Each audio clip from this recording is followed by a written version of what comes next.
السلام علیکم ورحمۃ اللہ وبرکاتہ۔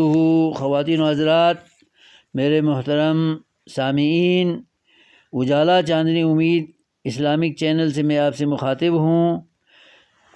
روزانہ کی طرح اور ہمیشہ کی طرح جاوید احمد غامدی کے انکار تخلیق جنت کے باطل عقیدے کا رد کرنے پیش ہوا ہوں۔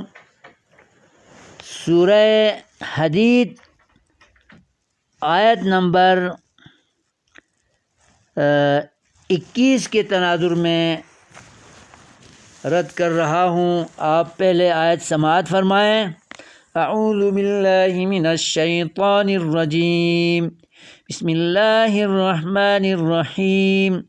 سابقوا الى مغفرۃ من ربکم وجنہ عرضها كعرض السماء والأرض أعدت للذين آمنوا بالله ورسله ذلك فضل الله يؤتيه من يشاء والله ذو الفضل العظيم۔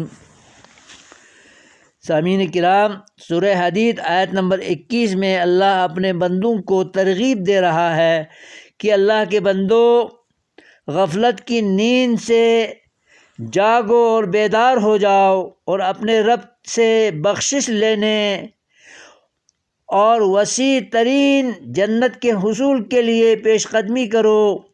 یہ جنت اللہ اور اس کے تمام رسولوں پر، ان کے عقائد و ایمانیات پر اور احکام و واجبات پر ایمان یقین رکھ کر عمل کرنے والوں کی جزا کے لیے پہلے سے تیار کی گئی ہے۔ اس جنت کا حصول اللہ کا فضل ہے جسے وہ اپنی پسند کے بندوں کو عطا فرماتا ہے، اور اللہ بڑا ہی فضل و کرم کرنے والا ہے۔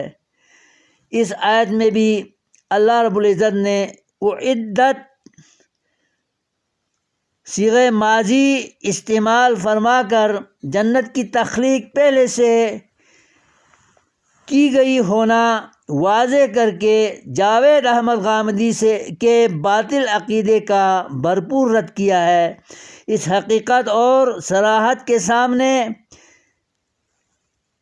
جاوید احمد غامدی اور اس کے ہم نواؤں کی تعویلات کافور اور غارت ہو کر رہ جاتی ہیں۔ ان کے لیے کتاب و سنت سے اپنے عقیدے کے اس بات کے لیے کوئی دلیل نہیں، کوئی گنجائش نہیں، ما سوائے اپنی ناقص عقل سے تعویلات اور قیاس آرائی کرنے کے سوا ان کے پاس دلیل بنانے کے لیے، ثبوت کے لیے کچھ بھی نہیں ہے۔